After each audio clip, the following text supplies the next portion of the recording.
لا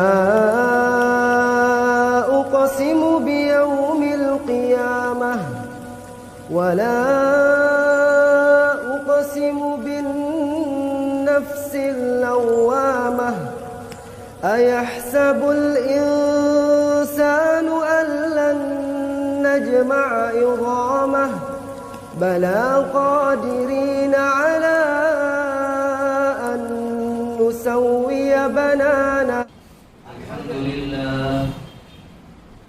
الحمد لله نحمده ونستعينه ونستغفره ونؤمن به ونتوكل عليه ونعوذ بالله من شرور أنفسنا ومن سيئات أعمالنا من يهده الله فلا مضل له ومن يضلل فلا هادي له ونشهد أن لا إله إلا الله وحده لا شريك له ونشهد أن سيدنا وسندنا ونبينا ومولانا وحبيبنا محمدا عبده ورسوله أما بعد فأعوذ بالله من الشيطان الرجيم بسم الله الرحمن الرحيم أفتؤمنون ببعض الكتاب وتكفرون ببعض فما جزاء من يفعل ذلك منكم إلا خزي في الحياة الدنيا ويوم القيامة يردون إلى أشد العذاب وما الله بغافل عما تعملون. صدق الله العظيم. عن علي بن أبي طالب رضي الله تعالى عنه قال قال رسول الله صلى الله عليه وسلم إذا كانت ليلة النصف من شعبان فقوموا ليلها وصوموا نهارها أو كما قال رسول الله صلى الله عليه وسلم. تمام حضرات درود پاک پڑھ لیں. اللهم صل على محمد وعلى آل محمد كما صليت على إبراهيم وعلى آل إبراهيم إنك حميد مجيد. اللهم بارك على محمد وعلى آل محمد كما باركت على إبراهيم وعلى آل إبراهيم إنك حميد مجيد. محترم حضرات، آج کی تاریخ چاند کے اعتبار سے شعبان المعظم کی 14ویں تاریخ گزر گئی اور بعد نماز مغرب 15ویں شعبان کی تاریخ شروع ہو گئی. اس اعتبار سے ہم اور آپ اس وقت زندگی کا جو لمحہ گزار رہے ہیں یہ 15ویں تاریخ کے یوم میں گزر گئی. ہمیں معلوم ہونا چاہیے کہ اللہ تبارک و تعالی نے امت محمدیہ صلی اللہ علیہ وسلم کے ہر فرد کو مختلف قسم کے انعامات سے نوازا ہے. ان انعامات میں سب سے عظیم انعام جسے کہا جاتا ہے وہ ہے ایمان کی نعمت، ایمان کا انعام. اس لیے کہ اللہ تبارک و تعالی کے حدود میں داخل ہونے کے لیے پہلی شرط ایمان ہے. اگر ایمان ہی نہیں تو اللہ نے جو اپنا ایک دائرہ قائم کیا ہے ہم اس میں داخل ہی نہیں ہو سکتے. اور جب ہم داخل نہیں ہو پائیں گے تو پھر اللہ تبارک و تعالی کا قرب اور ان کی رحمت اور ان کی مغفرت کا پروانہ حاصل کرنے کے ہم لائق ہی نہیں بن سکتے. تو پہلا انعام اللہ تبارک و تعالی نے ہمیں دیا وہ ایمان والا انعام. اور اس کے بعد ایمان کے حدود میں داخل ہو جانے کے بعد جو سب سے عظیم انعام ہے وہ اللہ کے رسول صلی اللہ علیہ وسلم کے پاس اللہ تعالی نے جبرائیل علیہ السلام کو بھیج کر نہیں دیا. حالانکہ سارے احکامات جبرائیل علیہ السلام تشریف لائے اور دیا، لیکن جب وہ عظیم انعام دینے کی باری آئی تو اللہ تبارک و تعالی نے اس دن حضرت جبرائیل کی بھی چھٹی کر دی تھی، جیسے آج تمام لوگوں نے اپنے کاریگروں کی چھٹی کی ہے. تو اس دن حضرت جبریل علیہ السلام کی بھی چھٹی تھی کہ آج آپ چھٹی پر جائیں اور اللہ کے رسول صلی اللہ علیہ وسلم ڈائریکٹلی ہمارے سامنے ہوں گے اور ان سے ہم گفتگو کریں گے، اور گفتگو کے بعد پھر کیا ہوگا کہ ہم اللہ کے رسول صلی اللہ علیہ وسلم کو اور اپنے محبوب نبی کو ایک عظیم نعمت عطا کریں گے۔ وہ عظیم نعمت کیا ہے؟ الصلاۃ، نماز کی نعمت۔ یہ نعمت ہمیں اور آپ کو ملی۔ صحابہ کرام کے پاس جب یہ نعمت آئی تو خوشی کا کوئی اندازہ نہیں لگایا جا سکتا کہ صحابہ کتنے خوش ہوئے تھے کہ اللہ تبارک و تعالی سے ڈائریکٹلی گفتگو کرنے کا ایک موقع اللہ تبارک و تعالی نے دیا۔ جس طرح ایک نئی نویلی دلہن کے پاس موبائل نہ ہو اور وہ اپنے ہسبینڈ سے گفتگو نہ کر پا رہی ہو، اور ان کا ہسبینڈ کہیں دور رہتا ہے، کئی دن گزر جا رہے ہیں اور کروٹیں بدل رہی ہیں، وہ اپنی جگہ پر یہ اپنی جگہ پر گفتگو نہیں، پھر خبر آئے کہ آپ کے ہسبینڈ نے ایک موبائل آپ کے لیے بھیج دیا ہے، پھر آپ اس نئی نویلی دلہن سے پوچھیے کہ آپ کے دل میں خوشی کس قسم کی ہے، تو شاید وہ بیان نہ کر سکے گی۔ اگر بہت زیادہ اظہار کر سکے تو خوشی کے آنسو ان کے آنکھوں میں شاید نظر آ سکتا ہے۔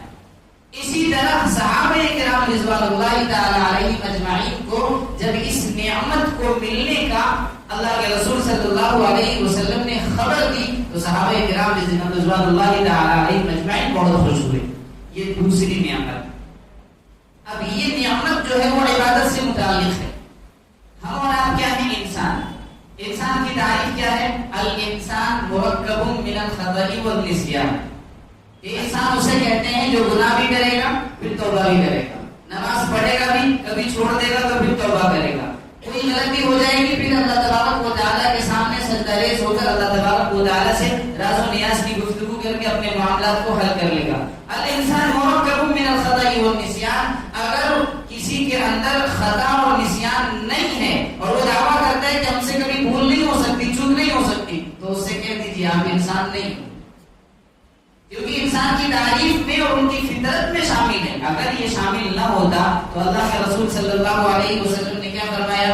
خیر الخطائین التوابون، کہ سب سے بہترین خطا کار، سب سے بہترین گناہ گار، سب سے بہترین چوک کرنے والے، سب سے بہترین غلطیاں کرنے والے، بھول چوک کرنے والے کون ہیں؟ جو بعد میں آگے توبہ کر لیتے ہیں۔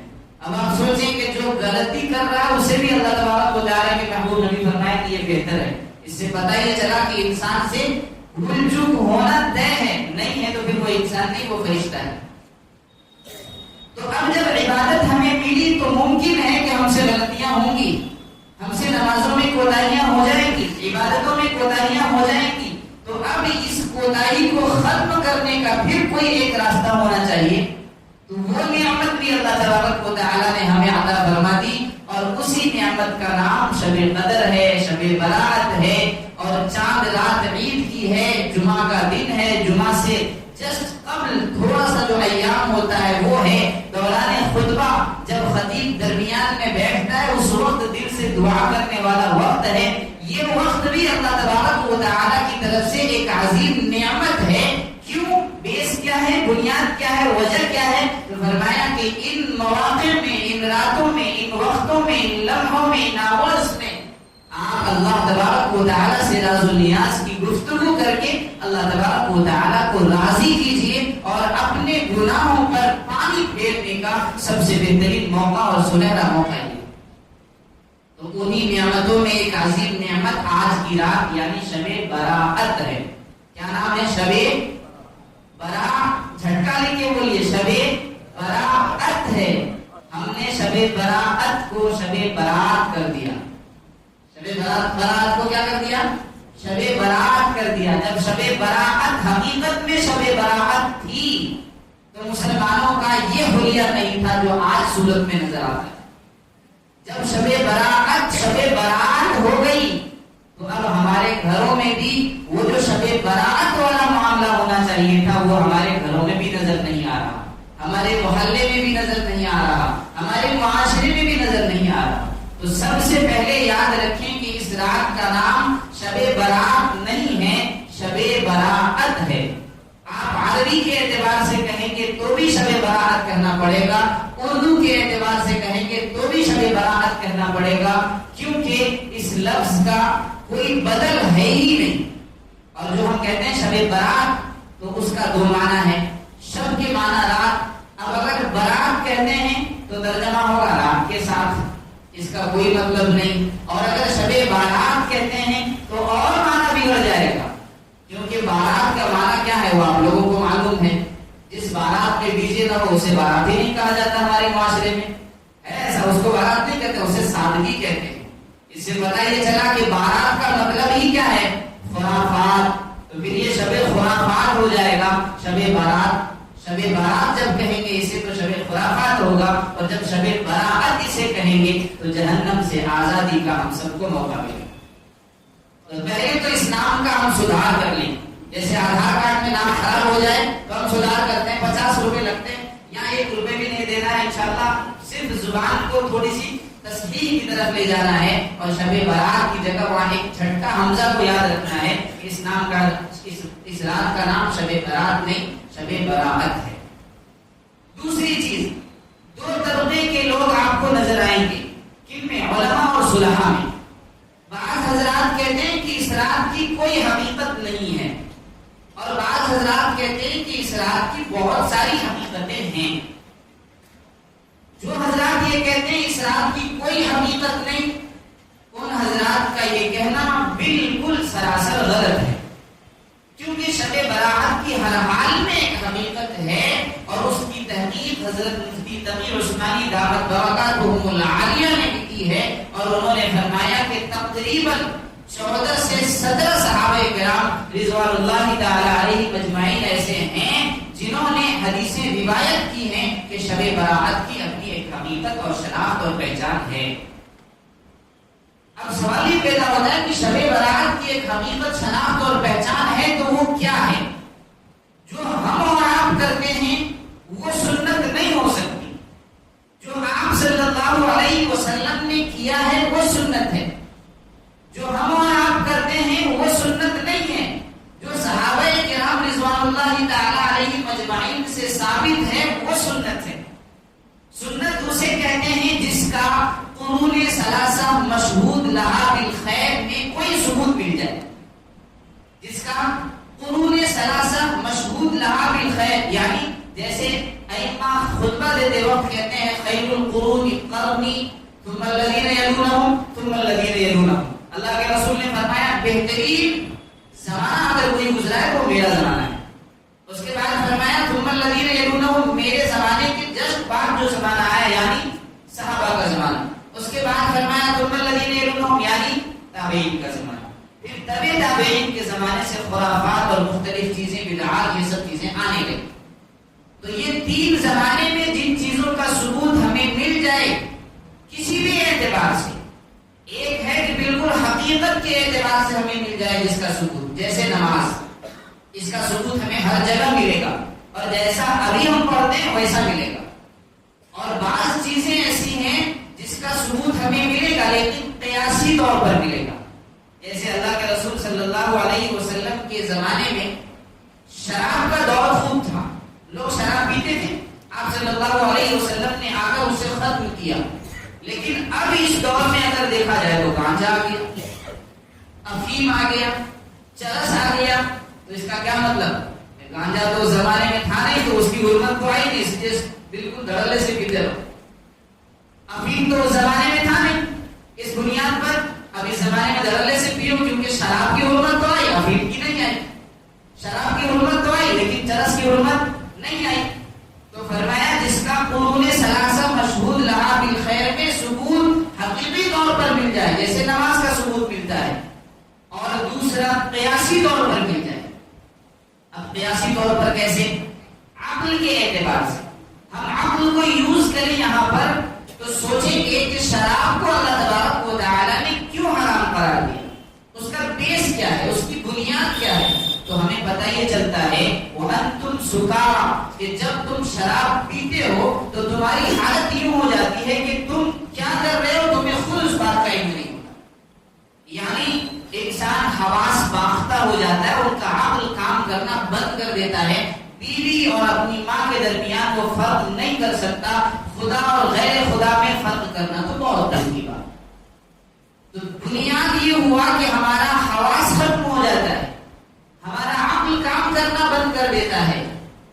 بنیاد پر اللہ تبارک و تعالی نے شراب کو حرام قرار دیا. اب ہم اس زمانے کے چرس اور گانجا کو جو لوگ یوز کرتے استعمال کرتے ہیں ان سے پوچھیں کہ جب آپ یہ کرتے ہو تو کیا ہوتا ہے, تو آپ کو وہی چیز بتلائیں گے جو شراب پینے کے بعد ہوتا ہے.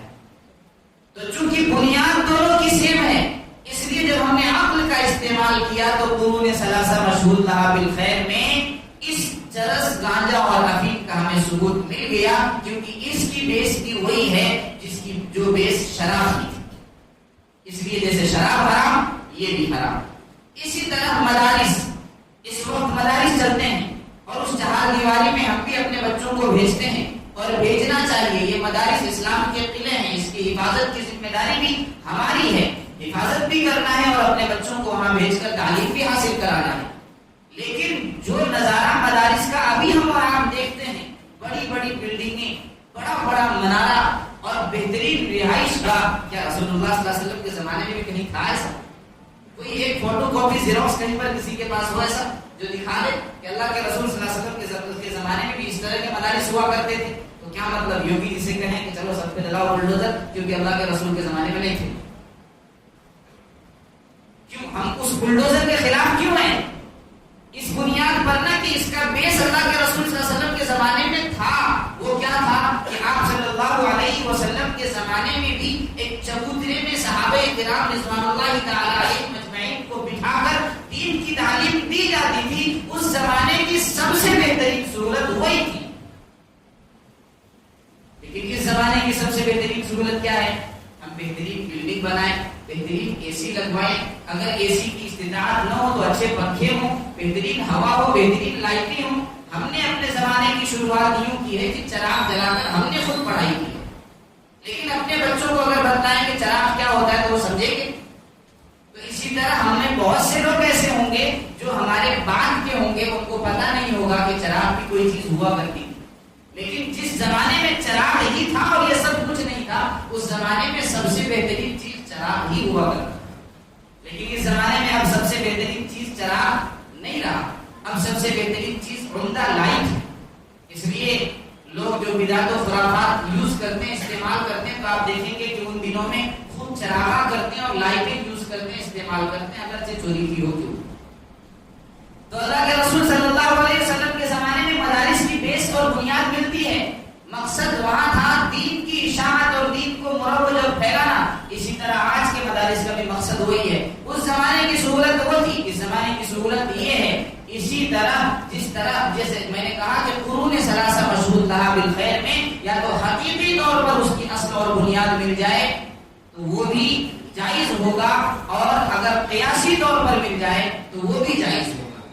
لیکن اگر کسی چیز کا قرون ثلاثہ مشہود لہا بالخیر میں کوئی ثبوت نہ ملے, نہ حقیقی طور پر, نہ قیاسی طور پر, نہ عقلی طور پر, نہ نقلی طور پر, تو پھر فرمایا کہ وہ چیز بدعت ہے.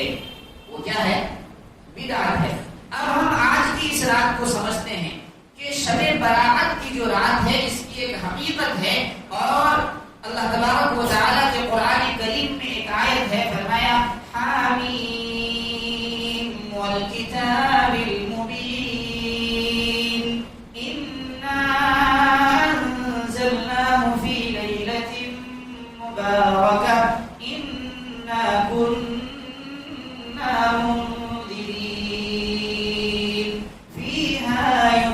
كل امر حکیم.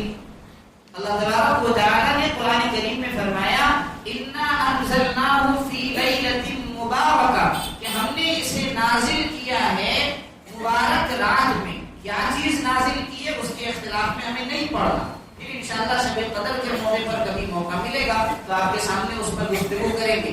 فی لیلۃ مبارکہ, یہ مبارک رات کا جو ذکر اللہ تبارک و تعالی نے قرآن کریم میں فرمایا ہے, تو بعض مفسرین کا کہنا ہے کہ اس سے شب قدر مراد ہے, اور بعض حضرات نے فرمایا ہے کہ اس سے شب براءت مراد ہے.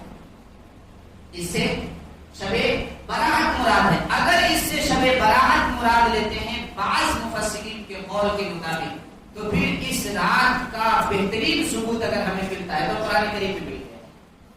لیکن اگر ہم ان بعض مفسرین کے قول کو چھوڑ دیتے ہیں اور دوسرے بعض مفسرین کے قول کو لیتے ہیں تو پھر چھوڑ دیجئے کہ قرآن کریم سے اس کا ثبوت ہے. لیکن صحابہ کرام رضوان اللہ تعالی علیہ مجمعین میں 14 صحابہ ایسے ہیں جنہوں نے اس رات کی فضیلتوں کو نقل کیا، اور انہی میں سے حضرت علی ابن ابی طالب رضی اللہ تعالی عنہ بھی ہیں. فرماتے ہیں عن علی ابن ابی طالب رضی اللہ تعالی عنہ قال قال رسول اللہ صلی اللہ علیہ وسلم اذا كانت لیلۃ النصف من شعبان، کہ جب شعبان کا کے مہینے کے درمیان کی رات، نصف کہتے ہیں آدھا، اس سے مراد 15ویں شب.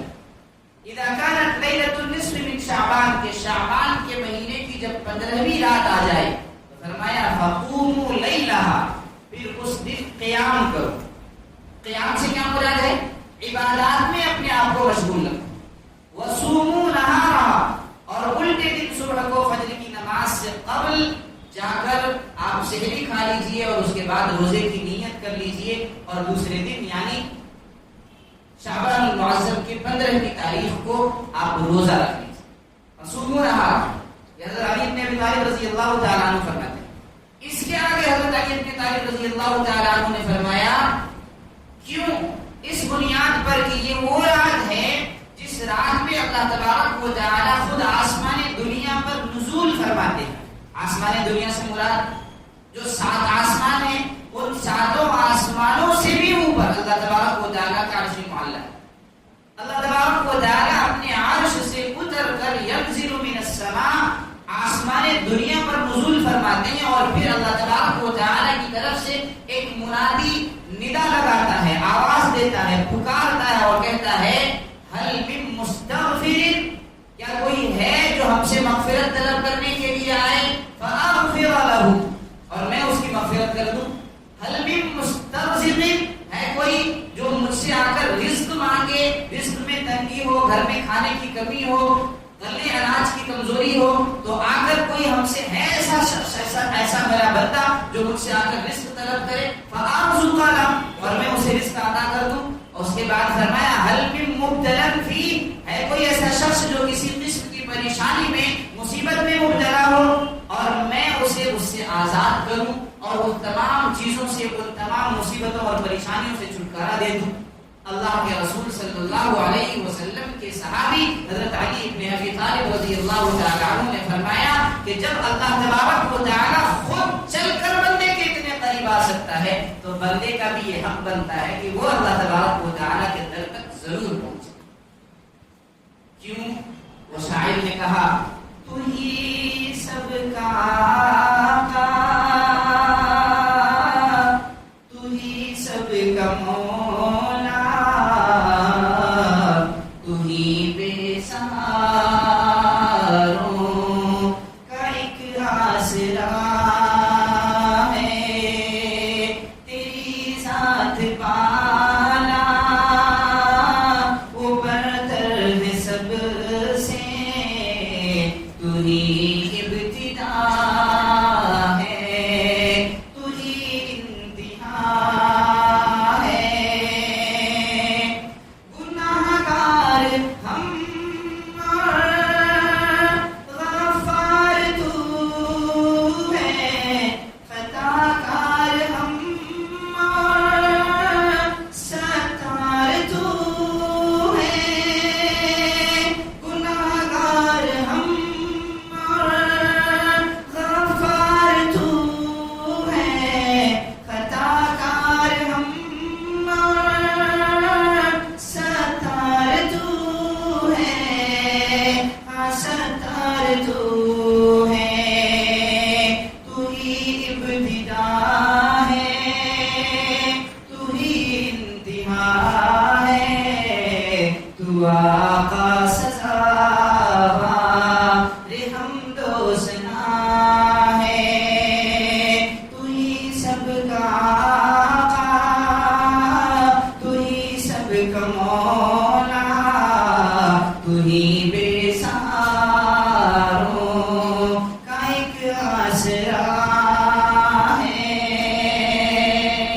تو اللہ تبارک و تعالیٰ خود چل کر بندے کے اتنے قریب آتے ہیں کہ آسمان دنیا پر نزول فرماتے ہیں اور پھر ندا فنغفر له هل من مبتلا فی، کوئی ہے ہم سے رزق طلب کرنے والا، کوئی ہے مصیبت میں پریشانی میں پڑا ہوا انسان اور میرا بندہ جو آئے اور ہم سے رزق طلب کرے، رزق دے، مغفرت طلب کرے، مغفرت دے۔ اگر کوئی مصیبت میں پریشان ہے تو مصیبت سے آزادی عطا کرے۔ ہمارا کیا حق بنتا ہے کہ ہم بھی اللہ تبارک و تعالیٰ کی اس پکار کا انتظار کریں کہ کب اللہ کی پکار آئے کہ ہم اللہ کے در پر پہنچیں اور اپنے جو معاملات اللہ سے بگڑ گئے ہیں، خراب ہو گئے ہیں، اللہ سے دوریاں پیدا ہو گئی ہیں، ہم اللہ کے قریب جا کر اللہ تبارک و تعالیٰ سے اپنے تمام معاملات کو حل کریں۔ تو آج کی رات کا ایک نام سدھار ہوا شب برات۔ دوسری چیز، آج کے رات کی جن لوگوں نے حقیقت کا انکار کیا ہے اس پر ہماری نکیر ہے، اور آپ سب اس کے گواہ ہیں کہ شب برات کی اپنی ایک حقیقت، شناخت اور پہچان ہے۔ اگر قرآن کریم کے اعتبار سے دیکھا جائے تو بعض مفسرین کے اعتبار سے فی لیلۃ مبارکہ میں لیلۃ مبارک سے مراد شب برات ہے، اور اگر نہیں تو پھر صحابہ کرام میں 14 صحابی سے حدیث ثابت ہے کہ شب برات کی اپنی ایک حقیقت، شناخت اور پہچان ہے۔ لیکن اب سمجھنا یہ ہے کہ اس شب برات میں ہمیں کرنا کیا ہے اور کیا نہیں کرنا۔ سارا جھگڑا ہی آ کر جو ہے پھنس جاتا ہے کہ اس شب برات میں ہمیں کرنا کیا چاہیے اور کیا نہیں کرنا چاہیے، کن چیزوں کے قریب جانا چاہیے اور کن چیزوں سے ہمیں اور آپ کو دوری اختیار کرنی چاہیے۔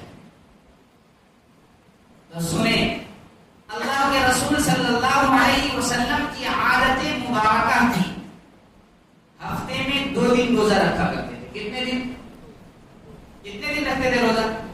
2 دن، پیر اور جمعرات کے، اور مہینے میں 3 دن روزہ رکھا کرتے تھے۔ کتنے دن؟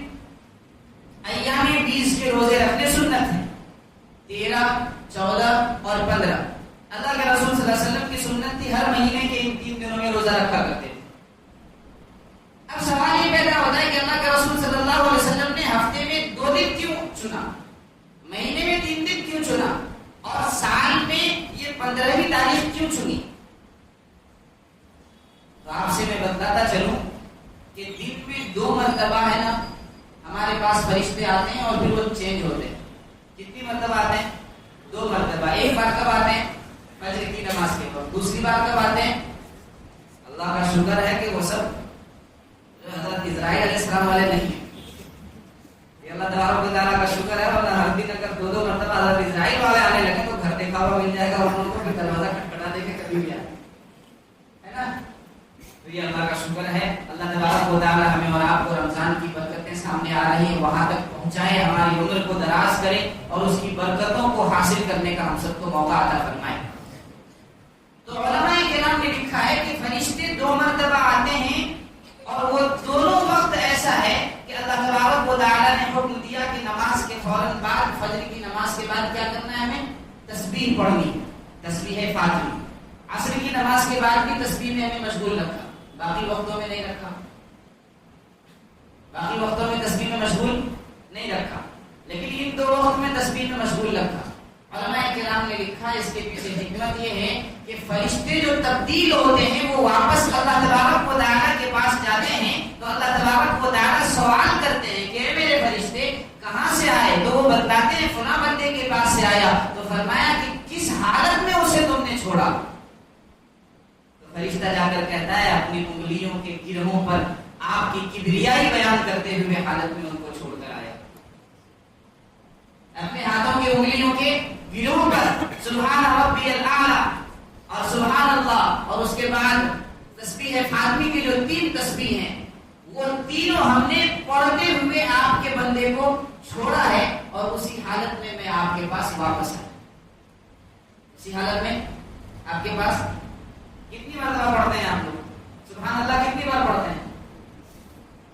جی 33 مرتبہ پڑھتے ہیں، اور اس کے بعد الحمدللہ کتنی بار پڑھتے ہیں؟ اور اللہ اکبر 34 مرتبہ پڑھتے ہیں۔ تو یہ جو تسبیح فاطمی ہے، اس تسبیح فاطمی میں مشغول رکھنے کی ایک حکمتوں میں سے ایک حکمت یہ بیان کی گئی کہ اللہ تبارک و تعالیٰ کے پاس جو ہمارے پاس سے فرشتہ جا رہا ہے اور چینج ہو کر دوسرا فرشتہ ہمارے پاس آ رہا ہے، تو وہ اللہ کے سامنے جا کر یہ رپورٹ پیش کرے کہ آپ کا بندہ آپ کی کبریائی بیان کر رہا ہے۔ سوال کیا گیا آپ کیوں ایسا کرتے ہیں کہ 2 ہفتے میں 2 دن روزہ رکھتے ہیں؟ تو فرمایا کہ ان 2 دنوں میں اللہ تبارک و تعالی کے پاس بندوں کا اعمال پیش کیا جاتا ہے ہفتے کا، اور اس کے بعد فرمایا کہ مہینے میں بھی پیش کیا جاتا ہے، پھر سال میں جب پیش کیا جاتا ہے تو فرمایا کہ جو سال میں پیش کیا جاتا ہے وہ دن شب برات کا ہی دن ہوتا ہے، شب برات کا دن ہوتا ہے۔ تو اب سوال یہ پیدا ہوتا ہے کہ اس رات میں بھی جو ہمیں عبادت کرنے کا حکم دیا گیا اس کی حکمتوں میں سے ایک حکمت یہ بھی ہے کہ جب فرشتہ ہمارے نام اعمال کو لے کر اللہ کے بارگاہ میں پیش کرنے کے لیے حاضر ہو تو اللہ تبارک و تعالیٰ کو جا کر یہ رپورٹ دے کہ آپ کا بندہ آپ کی عبادت میں مشغول ہے۔ اس لیے آج کی یہ رات کیا چیز کے لیے ہے؟ عبادت کرنے کے لیے یہ رات۔ کس چیز کے لیے بھائی؟ عبادت کرنے کے لیے رات ہے۔ اب یہاں ایک بات اور سمجھ لیں، عبادت 2 طرح کی ہوتی ہے۔ کتنی طرح کی؟ 2 طرح۔ میں یہ بتانا چاہ رہا ہوں کہ اس رات میں ہم کو کرنا کیا ہے اور کیا نہیں کرنا ہے۔ تو پہلے کرنے والی بات بتا دوں ورنہ پہلے ہی سے گالی سننا پڑے گا مجھے، اس لیے بعد میں گالی سننے والی باتیں کریں گے۔ تو اس رات میں کرنا کیا ہے؟ تو اللہ کے رسول صلی اللہ علیہ وسلم سے ایک بات تو یہ ہمیں مل گئی کہ اس رات میں ہمیں عبادت کرنی ہے، لیکن کس قسم کی عبادت کرنی ہے یہ بھی ہمیں بتایا گیا۔ اللہ کے رسول صلی اللہ علیہ وسلم نے اس رات میں عبادت کا حکم دیا، لیکن عبادت 2 طرح کی، ایک عبادت اجتماعی، ایک عبادت انفرادی۔ ایک عبادت اجتماعی، دوسری عبادت انفرادی۔ اجتماعی عبادت ہم نے کر لیا ابھی، کیا نا ابھی؟ ایک امام کے پیچھے ہم نے 4 رکعت نماز ادا کی، یہ کیا ہے؟ اجتماعی عبادت ہے۔ جمعہ کی نماز لمبی جماعت کے ساتھ ادا کرتے ہیں، وہ اجتماعی عبادت ہے۔ عیدین کی نماز ہم لمبی جماعت کے ساتھ ادا کرتے ہیں، وہ کیا ہے؟ اجتماعی عبادت ہے۔ لیکن اس رات میں جو عبادت کا حکم دیا گیا ہے اسے سن لیں اور اپنے دل میں گرہ باندھ لیں کہ اس رات میں اجتماعی عبادت سے روکا گیا ہے، انفرادی عبادت کا حکم دیا گیا ہے۔ اجتماعی عبادت سے روکا گیا ہے اور انفرادی عبادت کا حکم دیا گیا ہے۔ لہذا اس سے پتہ یہ چلا کہ مسجد میں اکٹھا ہو کر نماز ادا کرنا ہی لازمی، اسے اگر ہم سمجھتے ہیں تو یہ بدعت ہے۔ سوچ پر فرق پڑتا ہے سنت اور بدعت کا، دوسرا کہیں فرق نہیں پڑتا۔ ہم نے اگر سوچ لیا قوالی سننا عبادت ہے تو غلط ہے، اور اگر ہم نے کہیں پر چلتے ہوئے سن لیا، کان میں قوالی کی آواز پڑ گئی لیکن ہم نے کچھ سوچا نہیں، اپنے دماغ پر کوئی زور نہیں ڈالا، تو وہ ہمارا عمل غلط نہیں ہے۔ ہم چلتے ہوئے سن لیے، کان میں آواز آ گئی، لیکن اگر سوچا اور 2 منٹ ٹھہر گئے کہ قوالی بدلے تھوڑا سن لوں تو پھر فرمایا کہ یہی بدعت ہے۔ تو اسی طرح یہ انفرادی عبادت اس رات میں کرنے کا حکم دیا گیا ہے، اجتماعی نہیں۔ آپ یوں سمجھ لیجئے کہ اللہ کے رسول صلی اللہ علیہ وسلم نے انفرادی عبادت کا حکم دیا اور خود یوں عبادت کیے کہ اما عائشہ صدیقہ رضی اللہ تعالیٰ عنہ کو بھی خبر نہیں۔ اما عائشہ صدیقہ رضی اللہ تعالیٰ عنہ فرماتی ہیں کہ آپ صلی اللہ علیہ وسلم کو ہم نے دیکھا کہ شب برات میں یا ماہ شعبان کے ایام میں جتنی عبادت کرتے تھے دوسرے مہینوں میں اتنی عبادت نہیں کرتے تھے۔ کمر کس لیا کرتے تھے، لنگی مضبوط باندھ لیا کرتے تھے۔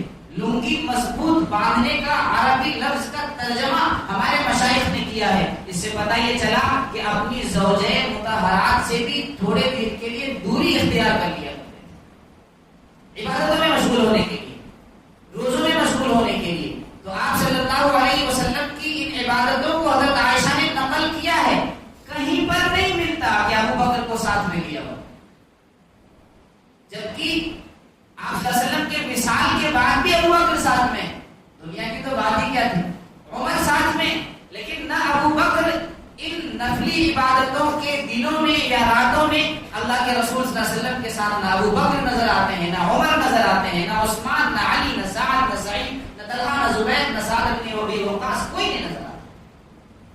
اور اس رات میں بھی ایک عبادت اور اللہ کے رسول صلی اللہ علیہ وسلم نے کیا تھا۔ اچانک سے اما عائشہ صدیقہ رضی اللہ تعالی عنہ فرماتی ہیں کہ میں نے جب اپنے بستر کے دوسرے کنارے پر دیکھا تو آپ صلی اللہ علیہ وسلم موجود نہیں تھے۔ اما عائشہ صدیقہ رضی اللہ تعالی عنہ تلاش میں نکل گئی، تلاش کرتی کرتی کئی جگہ کہیں نظر نہیں آئے تو پھر قبرستان یعنی جنت البقیع کی طرف تشریف لے گئی. جب جنت البقیع میں تشریف لے گئی تو دیکھا کہ آپ صلی اللہ علیہ وسلم وہاں تشریف فرمائے. اللہ کے رسول صلی اللہ علیہ وسلم نے پوچھا عائشہ کیا تم اس بات کا خوف محسوس کرنے لگی تھی کہ اللہ یا اللہ کے رسول صلی اللہ علیہ وسلم تمہارے ساتھ کسی قسم کا خیانت کریں گے یا ناانصافی کریں گے؟ عائشہ صدیقہ رضی اللہ تعالی عنہ نے فرمایا نہیں، میرے ذہن میں یہ بات آئی کہ ممکن ہے میں بھی ایسا ہو سکتا ہے کہ آپ کسی دوسری زوجہ مطہرہ کے پاس تشریف لے گئے. بس اتنا ہی میرے ذہن میں آیا تھا، دوسرا کچھ بھی نہیں. میں تلاش میں نکلی تو دیکھا کہ آپ یہاں تشریف فرما. تو اللہ کے رسول صلی اللہ علیہ وسلم نے فرمایا کہ آج کا دن وہ دن ہے جس دن اللہ تبارک و تعالیٰ کے سامنے ہمارے نامے اعمال پیش کیے جاتے ہیں اور اللہ تبارک و تعالیٰ تمام فرشتوں کو نئی ڈیوٹی دیتا ہے. آج کے دن جن فرشتوں کو میتوں کا معاملہ ان کے حوالے کیا گیا ہے تو کون مرنے والا ہے، اللہ کے رسول صلی اللہ علیہ وسلم نے فرمایا آج ہی کے دن ان لوگوں کی فہرست انہیں دی جاتی ہے. حضرت اسرائیل علیہ السلام. اور کن لوگوں کو کتنا رزق دینا ہے، ان کی عمریں کتنی ہوں گی، وہ تمام چیزوں کی فہرست تیار کر کے اللہ تبارک و تعالیٰ فرشتوں کے حوالے کرتے ہیں. تو میں یہ سمجھتا ہوں کہ آج کا دن، آج کی رات ہماری عبادت میں گزرے تاکہ اللہ تبارک و تعالیٰ کے سامنے میں اللہ کا عبادت گزار بندہ شمار کیا جا سکے. اب یہاں پر بھی آپ دیکھیں جیسے اللہ کے رسول صلی اللہ علیہ وسلم کے بارے میں نے فرمایا کہ وہ انفرادی عبادت کرتے تھے، کسی صحابی کا آپ کے ساتھ ہونا کسی حدیث میں منقول نہیں ہے. اسی طرح جب عائشہ صدیقہ رضی اللہ تعالی عنہ نے آپ صلی اللہ علیہ وسلم کو جنت البقیع میں پایا، اس وقت بھی آپ صلی اللہ علیہ وسلم تنہا تھے. آج ایک دن تنہا جا کر دیکھیے. میں نے اپنی زندگی میں تجربہ کرنے کے لیے حقیقت بتا رہا ہوں، میں نرہٹ میں امامت کرتا تھا، نوادہ بہار میں 3 سال امامت کیا. وہاں نوجوان خوب جھوٹ باندھ کر جایا کرتے تھے. میں ان کو بولتا تھا بھائی ایک مرتبہ آپ اکیلے جا کر دیکھو، تو بولتے تھے صاحب آپ ہی جاؤ نا ایک مرتبہ. بولا بھائی میں جاتا ہوں، بتا کر نہیں جاتا، اگر بتا کر گیا تو تم جان جاؤ گے، فائدہ کیا ہوا. تو میں زندگی میں ایک مرتبہ گیا ہوں، تنے تنہا گیا ہوں، اور بہت بڑا قبرستان تھا وہ، تقریباً مجھے لگتا ہے 2.5-3 بیگھا سے زیادہ بڑا قبرستان رہا ہوگا. کئی گاؤں کا ملا کر ایک قبرستان تھا، وہ بھی جس کی 4 دیواری کی ہوئی تھی، اس کے پیچھے بھی زمینیں تھی لیکن ان لوگوں نے اناج وغیرہ اگانے کے لیے اس کو چھوڑ رکھا تھا. تو میں ایک رات تنہا گیا اور تقریباً وقت اس وقت 1 سے 1:30 بج رہے تھے. اللہ کا شکر یہ ہوا کہ جو ہمت لے کر نکلا تھا وہ ہمت قائم رہی. بس واپس آنے کا ایک راز جو ہے وہ یہی ہے کہ میں جس ہمت کو لے کر نکلا تھا وہ ہمت میرا وہاں پر بھی کام کیا، جس کی بنیاد پر میں شاید واپس آ گیا. ورنہ اکیلے قبرستان جانا، وہ بھی رات کے 1 بجے، کسی کے بس کی بات نہیں. تو آپ صلی اللہ علیہ وسلم کو عائشہ صدیقہ رضی اللہ تعالی عنہ نے قبرستان میں جو پایا وہ تنہا تھے. اس لیے اگر قبرستان جانا سنت ہے، وہ اس کے آگے ایک لفظ اور بڑھائیے، اکیلے جانا سنت ہے. قبرستان جانا سنت ہے، لیکن آدھی بات یہ تو آپ صلی اللہ علیہ وسلم نے فرمایا کہ جس شخص نے میری طرف غلط بات گڑھ دی وہ ہم میں سے نہیں ہے. فلیس منی کا لفظ استعمال کیا گیا. تو آپ صلی اللہ علیہ وسلم کی طرف صرف اتنی بات کر دینا کہ آپ کے کا قبرستان جانا آپ کی سنت ہے، یہ تو آدھی بات آپ کی طرف منسوخ ہوئی. آدھی بات تو ہم نے چھانٹ دیا.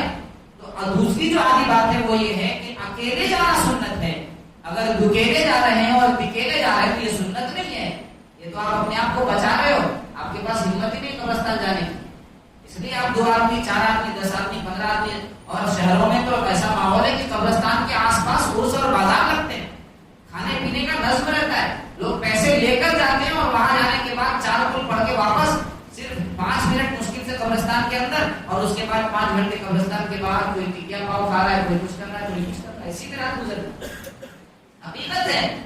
اسی لیے جب سے میں نے کہا شب برات کا نام بگاڑ کر جب سے شب برات ہوا، یہ شب برات نہیں شب خرافات ہوا. اس لیے ہم کہتے ہیں کہ جو چیز نبی سے ثابت ہے وہ سنت ہے، جو ہم کر رہے ہیں وہ سنت نہیں ہے. اب یہ کیا ہے میں زیادہ نہیں بولوں گا ورنہ زیادہ گالیاں سننی پڑیں. تو 2 چیزیں آپ صلی اللہ علیہ وسلم سے ثابت ہو گئی کہ اس رات میں ہمیں عبادت کرنی ہے، لیکن انفرادی عبادت کرنی ہے. کسی کا دل چاہے مسجد کا ایک کونا پکڑ کر نماز پڑھے، کوئی غلط بات نہیں. کسی کا دل نہ چاہے اپنے گھر کے کسی ایک حصے کو مصلی بنا لے، مصلی بچھا کر وہاں نماز پڑھے، قرآن کی تلاوت کرے. اور اس کے بعد تیسری بات آپ کے سامنے میں یہ پیش کرتا ہوں جو میں نے آج دیکھا، یعنی جو ہمیں نہیں کرنا چاہیے اس میں بھی ہم لوگ لگے ہوئے ہیں. اس میں سے ایک کام تو یہ ہے کہ قبرستان جو ہم جاتے ہیں تو چراغاں کرنے کی نیت سے جاتے ہیں کہ وہاں جائیں گے اور قبر میں اگربتی یا موم بتی جلا کر اس کو روشن کریں گے. یاد رکھیں کہ اگر میت کو کسی چیز سے سب سے زیادہ ڈر اور خوف محسوس ہوتا ہے وہ آگ سے، اور ہم اور آپ اپنے بابا کے قبر پر جا کر، اپنے چچا کے قبر پر، اپنے دادا دادی کے قبر پر جا کر موم بتی جلا دیتے ہیں. یہ محبت کی دلیل نہیں ہے، یہ ان سے نفرت کی دلیل ہے.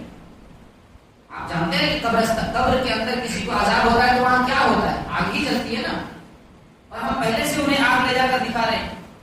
تو یہ چیز چراغاں کرنا یہ بدعت ہے. بدعت بلکہ یوں کہا جائے کہ حرام ہے. بدعت کی بھی دو قسمیں، بدعت سیئہ اور بدعت حسنہ. یہ بدعت سیئہ میں سے تو ایک چیز تو ہمیں یہ نہیں کرنا ہے، نہیں کریں گے انشاءاللہ. اگر آپ کو پھر بھی میری باتوں سے اتفاق نہ ہو اور نا اتفاقی ہو تو وہ آپ کی مرضی، لیکن میں جتنا پڑھا ہوں اور جس طرح کی تعلیم میں رکھتا ہوں اور جس طرح کی میری تحقیق ہے اس اعتبار سے میں آپ کو اپنی بات بتلا رہا ہوں. اگر نا اتفاقی ہو تو آپ اپنی کوئی دلیل ہمیں دے سکتے ہیں، ممکن ہے کہ ہمارے پاس غلط نالج ہے. دوسری چیز جو ہمیں نہیں کرنی وہ یہ کہ اس رات میں اگر ہمیں اور آپ کو عبادت کرنی ہے تو کریں، کوئی منع نہیں. لیکن اگر عبادت کرنے سے ہم تھک گئے ہیں اور آنکھیں اس بات کی گواہی دے رہی ہیں کہ بھائی سو جاؤ، اب تمہارے پاس اتنی طاقت نہیں ہے کہ تو عبادت کر سکے اور جاگ سکے، بیدار ہو سکے، تو آپ جا کر فوراً سو جائیے. اللہم بسمک اموت واحیا. آپ بالکل عبادت کا تکلف بالکل مت کیجیے. کیوں؟ اس بنیاد پر کہ اپنی باڈی کو راحت اور آرام نہ دینا بھی اپنی باڈی کے ساتھ خیانت کر رہا ہے. ہمارے اکابرین علماء کرام جو تدریسی خدمت انجام دیتے ہیں، اگر کوئی طالب علم 2 بجے کے بعد بھی پڑھتا ہوا نظر آتا ہے اور حقیقت میں وہ استاد جو اسے 2 بجے پڑھتا ہوا دیکھ رہا ہے وہ اگر حقیقت میں مسلم ہے اور اس کی دل میں اس بچے کے لیے تھوڑی سی بھی اگر محبت ہے، الفت ہے، تو اس کے کتاب کو جا کر بند کر دیتے ہیں کہ اب کتاب بند کیجیے، جا کر سو جائیے. کیوں معلوم ہے؟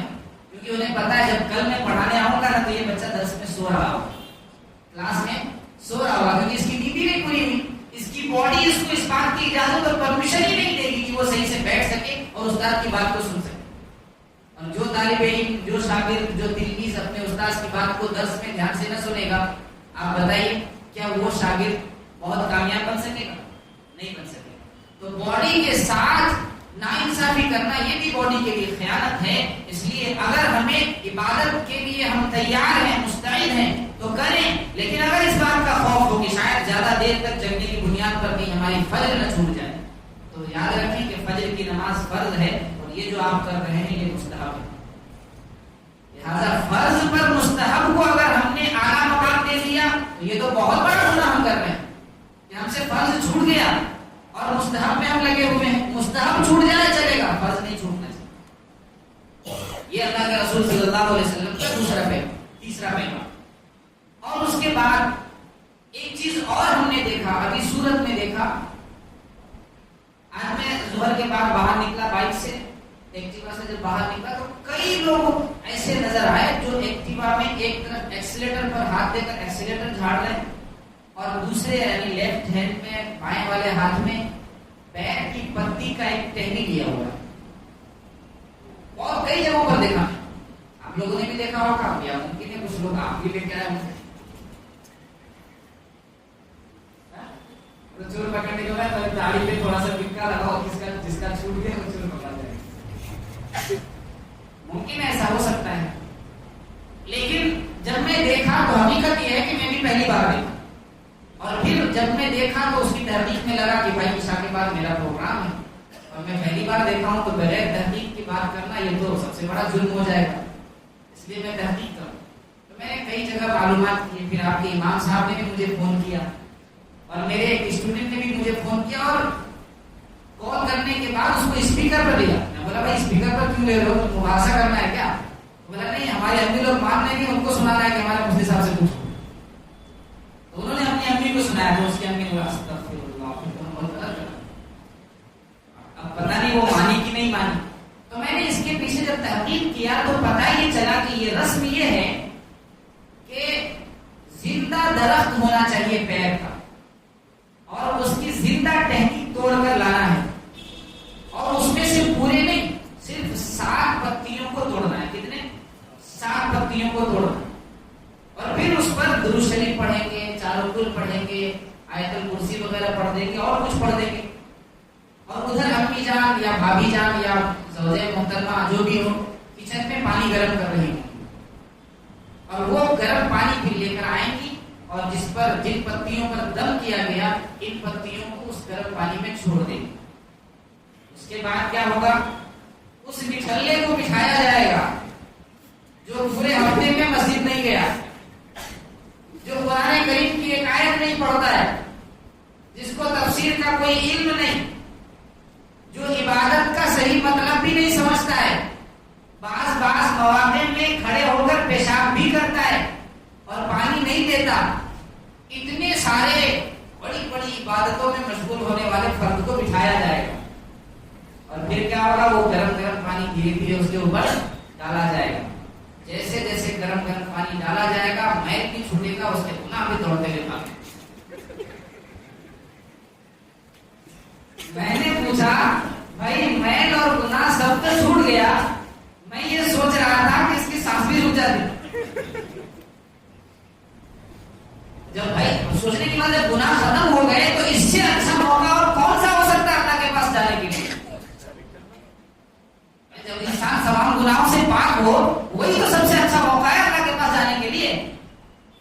کوئی چاہے گا کہ فلم دیکھتے ہوئے میری موت آئے؟ آپ میں سے کوئی چاہو گے؟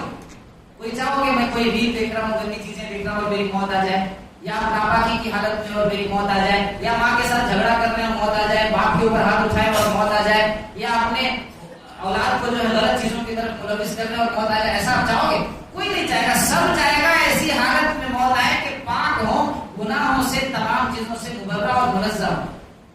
جب آپ نے چاروں کل پڑھا، آیت الکرسی پڑھی، سب کچھ پڑھ دیا، اور اس کے بعد گرم پانی ڈال کر میل بھی گیا، گناہ بھی گئے، تو ساتھ ساتھ میں اگر وہ بھی چلا جاتا تو اللہ تبارک و تعالیٰ کے سامنے تو سیدھا جنت چلا جاتا۔ ہوتا نہیں ہوتا؟ تو ہمیں تحقیق کے بعد یہی علم معلوم چلا کہ اس نیت کی بنیاد پر یہ کرتے ہیں۔ اب میں نے سوچا کہ بھائی دیکھتے ہیں کہ ہمارے اکابرین کا بھی ذہن وہاں تک پہنچا کہ نہیں پہنچا۔ تو میں دیکھا فتاوی دارالعلوم دیوبند، فتاوی اور دوسرے فتاوی محمودیہ اور کئی کتابوں میں نے دیکھا کہ علماء کرام سے اس کے بارے میں لوگوں نے پہلے ہی سوال کر رکھا۔ یہ الگ بات ہے کہ ہم نے بعد میں دیکھا تو مجھے تسلی ہو گئی۔ کیا تسلی ہوئی؟ میں نے اس سے پہلے آپ لوگوں کے سامنے ایک بات کی تھی پچھلے شعبان میں نے یہ کہا تھا کہ سنت اور بدعت میں اگر آپ کو فرق جاننا ہو تو کوئی کتاب پڑھنے کی ضرورت نہیں۔ جو چیز آپ کو انٹرنیشنل لیول پر نظر آئے اسے آپ سنت کہہ دو، اور جو آپ کو انٹرنیشنل لیول پر نظر نہ آئے اسے آپ بدعت کہہ دو۔ مثال، ظہر کی نماز کے بعد ہم کتنی رکعت سنت پڑھتے ہیں؟ کتنی رکعت پڑھتے ہیں؟ کم سے کم استحضار تو ہو جائے، زبان پر آ جائے گا، یادداشت بڑھ جائے گی ہماری، اور ہم لوگوں کو اور بھی یاد ہو جائے گا۔ کتنی رکعت پڑھتے ہیں؟ 2 رکعت پڑھتے ہیں، اور 2 رکعت بھی نفل پڑھتے ہیں۔ حروف میں کیا کچھ الگ ہے؟ وہاں پر بھی اتنی پڑھے جاتے ہیں کفلتا میں، پوری انڈیا میں، ادر کنٹری میں، سعودیہ میں، دبئی میں، مسقط میں، سب جگہ پر وہی سسٹم ہے کہ ظہر کی نماز ادا ہوئی، 2 رکعت سنت پڑھنا ہے، 2 رکعت نفل پڑھنا ہے۔ یہ ہے انٹرنیشنل لیول۔ کہیں بھی جاؤ آپ کو سیم ہی ملے گا، معاملہ کہیں بگاڑ نہیں ہے۔ یہ کیا ہے؟ سنت ہے۔ لیکن یہ بیر کا بندہ والا معاملہ،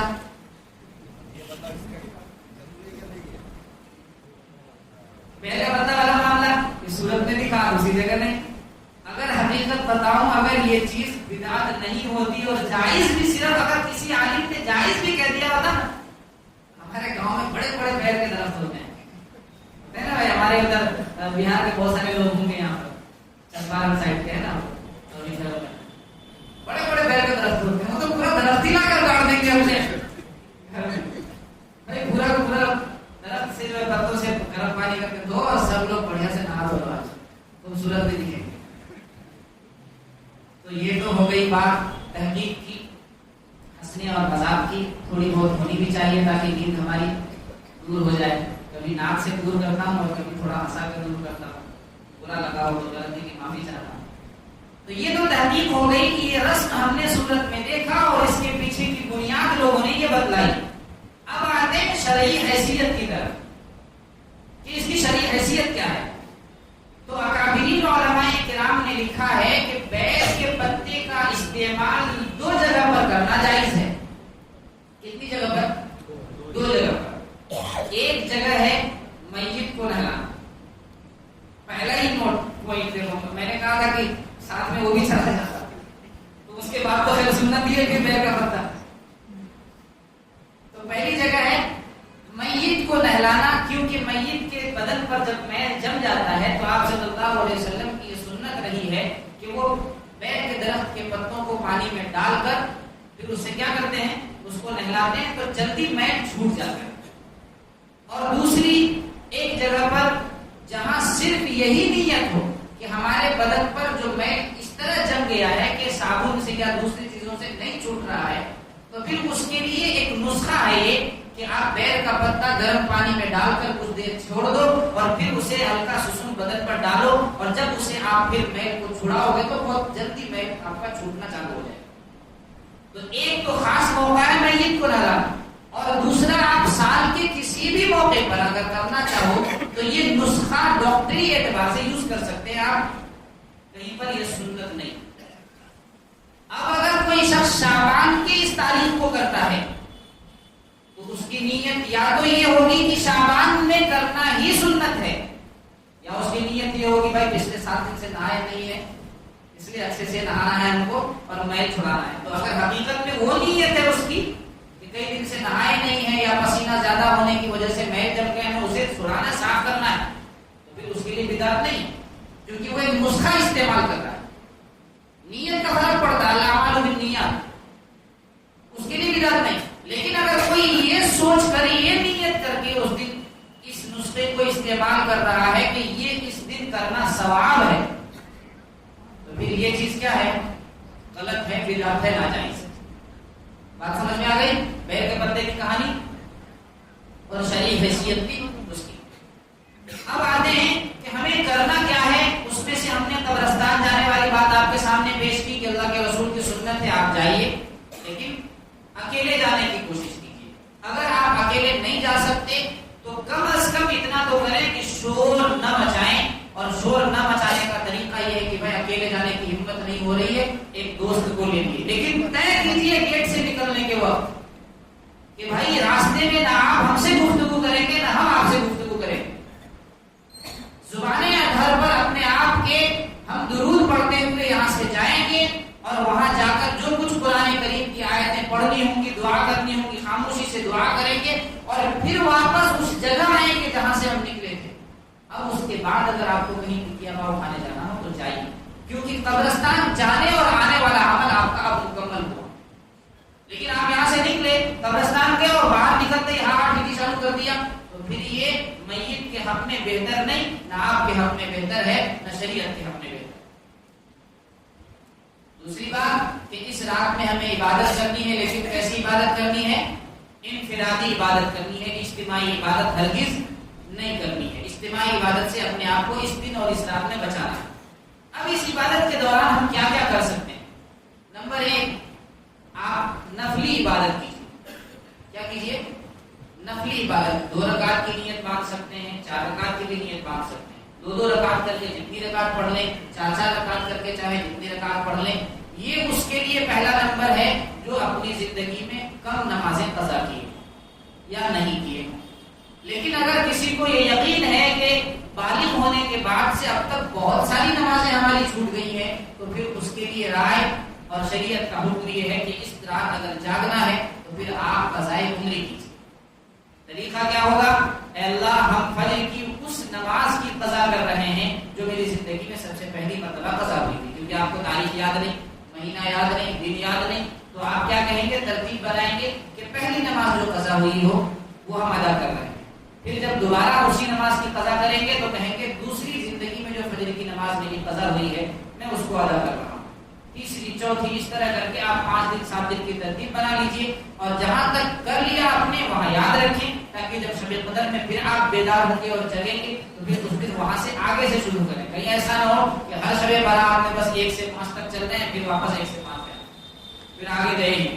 تو یہ بھی یاد رکھنا ضروری ہے ورنہ ہماری عبادت تو بیکار جائے گی، کیونکہ آپ بار بار اسی 5 کو ادا کر رہے ہو تو نیت تو ہوئی ہے نا چھٹی نماز میں. تو یہ یاد بھی رکھنا ہے. اور شاید پچھلے بار میں نے جب کہا تھا کچھ لوگ اس پر عمل کیے ہوں گے تو ان کو یاد کرنا چاہیے کہ ہم نے کتنی ادا کی تھی، اب اس کے آگے سے ادا کرنا. دوسری چیز کیا کرنا ہے ہمیں؟ اگر قرآن پڑھنا آتا ہے تو ایک کونے میں بیٹھ جائیں اور قرآن لے کر قرآن کو پڑھنا شروع کریں. جتنی آپ سے ہو سکے، 1 آیت، 2 آیت، 4 آیت، 6 آیت، 8 آیت، جتنی آپ پڑھ سکیں اتنی آیت آپ قرآن کی پڑھتے جائیں. کیونکہ قرآن ایک ایسی چیز ہے کہ اس قرآن کو جتنا پڑھتے جائیں گے ہمارا دل اتنا منور ہوتا چلا جائے گا، اتنا ہی کیا ہوگا؟ منور ہوتا چلا جائے گا. اور اگر بعض لوگ اردو بھی جانتے ہیں یا گجراتی میں ٹرانسلیٹ کیا ہوا قرآن کا کوئی ترجمہ رکھا ہوا ہو، آپ گجراتی میں بھی پڑھ سکتے ہیں تو ترجمہ بھی پڑھیں. اس سے آپ کو سمجھ میں آئے گا کہ میرا خدا ہم سے یہ کہہ رہا ہے. جب تک نہیں سمجھیں گے تو سمجھ میں نہیں آئے گا. لیکن اگر کسی کو قرآن پڑھنا نہیں آتا تو اس کے لیے 2 سولوشن ہے. ایک، جو پڑھ رہا ہے اس سے کہیں بھائی تھوڑا زور سے پڑھیے میں بھی سنوں، بھائی تھوڑا زور سے پڑھیے تاکہ میں بھی کیا کروں؟ قرآن کریم آپ کا سنتا رہوں تو آپ کو سننے کا ثواب ہر حال میں ملے گا اور اسے پڑھنے کا ثواب مل جائے گا. اور اگر آپ یہ بھی نہیں کر پا رہے ہیں یا کوئی شخص آپ کو ایسا نہیں مل پا رہا ہے تو پھر طریقہ یہ ہے کہ قرآن کی محبت کم از کم دل میں لے کر قرآن کو ہاتھ میں لیں اور اس پر ہاتھ پھیرتے ہوئے یوں کہیں کہ اے اللہ آپ نے جو اس میں کہا وہ بھی سچ ہے. اگلی آیت پر ہاتھ پھیرے، اللہ آپ نے اس میں جو کہا وہ بھی سچ ہے. اگلی آیت میں ہاتھ پھیرے، اللہ آپ نے اس میں جو کچھ کہا وہ بھی سچ ہے. اگر آپ نے یہ بھی کر لیا تو ممکن ہے کہ مغفرت کے بہانوں میں سے ایک بہانہ اللہ تبارک و تعالیٰ اس عمل کو بھی بنا. سمجھ رہے بات؟ تو ان 2 کاموں میں سے ایک کام کرنا، یا تو پڑھنے والے کے پاس بیٹھ جانا ہے کہ بھائی تھوڑا زور سے پڑھو ہم سن لیں. اگر کوئی ایسا شخص میسر نہ ہو سکا تو یہ کریں کہ آپ قرآن کو لے کر اس پر ہاتھ پھیرتے رہیں. اور زور سے کہنا ضروری نہیں ہے. معلوم ہے کیوں؟ اس لیے کہ ایک حاجی حج کرنے کے لیے گیا اور اسے عربی آتی نہیں تھی. اب جب حج پر گیا تو وہاں پر دیکھا کہ پولیس والے جو ہے بہت ایک ذکر بار بار کرتے رہتے ہیں، ہر حاجی کو بولتے ہیں آگے بڑھو تو اس میں ایک لفظ استعمال کرتے ہیں. تو ان کو لگا کہ لگتا ہے سب سے بڑا ذکر جو ہے ایام حج میں یہی والا ہے. اس لیے وہ یاد کر لیے اور یاد کر کے واپس ہندوستان آ گئے. اب ایک دن ایک شخص نے دیکھا کہ وہ جو ہے اپنی انگلیوں پر ہر لکھاج پڑھتا ہوا چلا تھا. ایک شخص نے پوچھا بھائی یہ کون سی نئی تسبیح آئی ہے تمہارے اوپر دوبارہ نازل ہوئی ہے؟ اس نے کہا بھائی میں سعودی حج کرنے کے لیے گیا تھا تو وہاں دیکھا ہر پولیس والا، یہاں تک کہ مجھے بھی ایک پولیس والے نے کہا ہر لکھاج. مجھے لگا کہ اس سے بڑا کوئی جو ہے ذکر یہاں پر نہیں ہے، اس لیے پولیس والے بھی اسی کو پڑھ رہے ہیں. تو اس نے کہا بھائی ہر لکھاج کا مطلب ہندوستانی یہ ہے کہ جلدی آگے بڑھو. تم کس کو آگے بڑھا رہے ہو؟ یا تو تم بھی پولیس والے کی ڈیوٹی میں لگ جاؤ اور ہر لکھاج بولتے رہو. یہاں پر آ کر جو آپ اس کو ذکر کر رہے ہو تو یہ ذکر تو آپ کا درست ہو ہی نہیں رہا ہے، وقت برباد ہو رہا ہے. تو اس لیے قرآن کریم کو پڑھیں گے تو اس میں یہ قانون نہیں چلے کہ آپ اگر زور سے کہیں اور سننے والے کو ایسا لگے کہ بھائی کیا کر رہا ہے. تو اگر اس سے بھی شرمندگی انسان کو ہوتی ہے، پھر دل ٹوٹ جاتا ہے.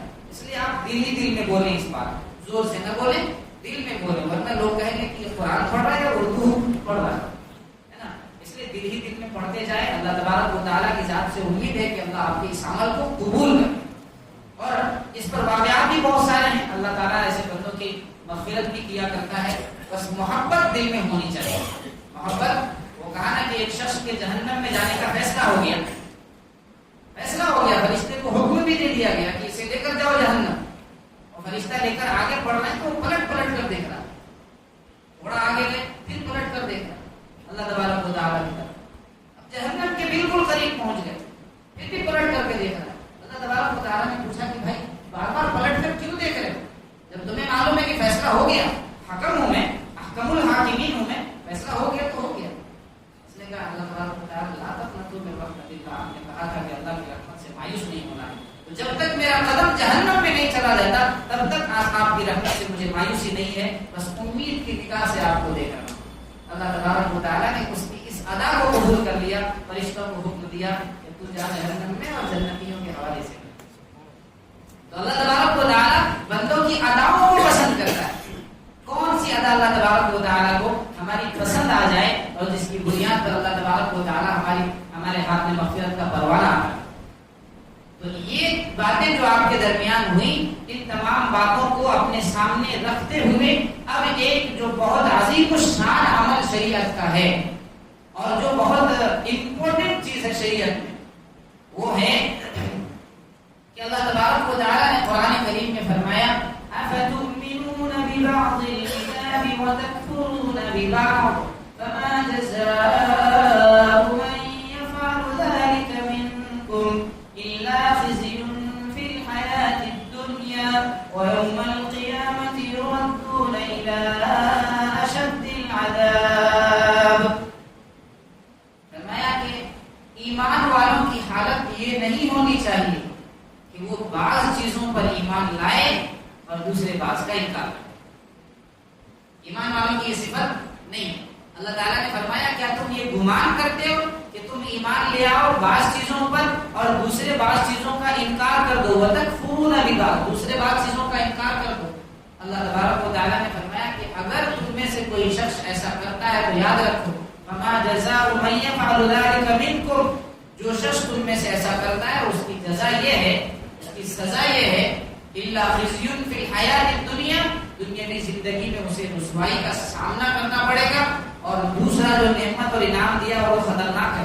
وَيَوْمَ الْقِيَامَةِ يُرَدُّونَ إِلَى أَشَدِّ الْعَذَابِ، اور قیامت کے دن سب سے خطرناک عذاب کی طرف تمہیں پھیر دیا جائے۔ اس سے کیا ہمیں سبب ملا کہ قرآن کریم میں اور احادیث میں جن چیزوں کا حکم دیا ہے ہمیں وہ کرنا ہے، ایک چیز، اور دوسری چیز جیسا حکم دیا ہے ویسا کرنا۔ آپ ذرا تھک گئے ہو تو رات میں آ جاؤں، تھک گئے آپ تھک گئے ہو تو شروع کر دیتا ہوں۔ مشکل نوری میں وہ انسان بڑا پیارا ہے،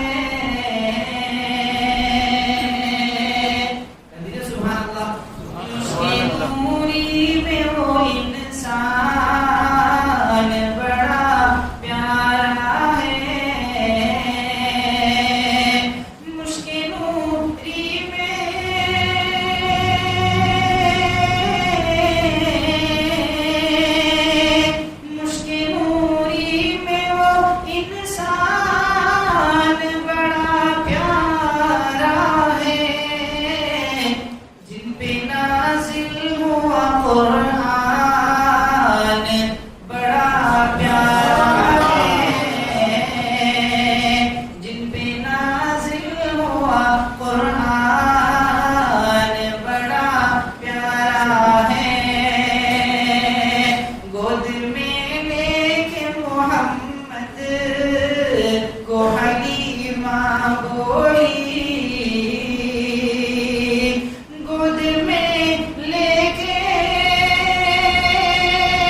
صلی اللہ علیہ وسلم کے بارے میں کیا کہہ رہا تھا میں کہ آپ جیسا ہے ہمیں ایک تو جیسا حکم دیا گیا ویسا کرنا ہے. 10 سے 15 منٹ آپ کا اور اس کے بعد انشاءاللہ ختم کریں کہ یہ آخری پیغام آپ کو دے رہا ہوں. اور دوسرا کیا, جیسا حکم دیا ہے ویسا کرنا ہے. تو اب اس سے آپ اپنا عقل استعمال کر کے اس بات کو نکال لیں کہ اس رات میں ہمیں انفرادی عبادت کا حکم ہے, انفرادی عبادت کرنی ہے.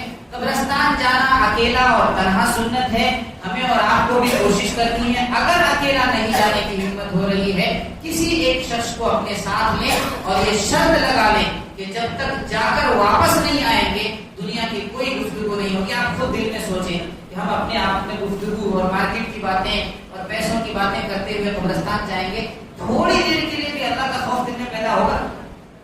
کبھی نہیں پیدا ہو سکتا. لیکن وہ سچویشن بنا کر اگر آپ جائیں گے تو پھر آپ کے دل میں وہ خوف اللہ تبارک و تعالیٰ کا اور قبر کا خوف, قبر کا منظر آپ کے سامنے آئے گا. قبر میں جانے کا کیا مطلب ہے؟ یہ یاد کرنا کہ کل کو ہمیں بھی یہاں آنا ہے. اگر ہم ان کے ساتھ بہتر نہیں کر رہے تو ہمارے پیچھے بھی اولاد کر ہنستے ہوئے ہمارے قبر پر آئیں گے.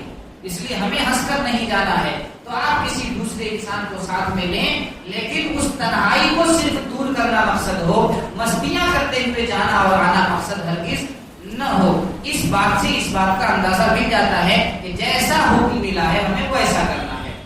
اور میں نے کہا کہ سب سے امپورٹنٹ چیز جو اللہ تبارک و تعالیٰ نے دیا ہے ہمیں وہ یہ کہ جب ہم اس دنیا میں آئے اللہ تعالیٰ کا کوئی حکم ہم سے منسلک نہیں ہوا.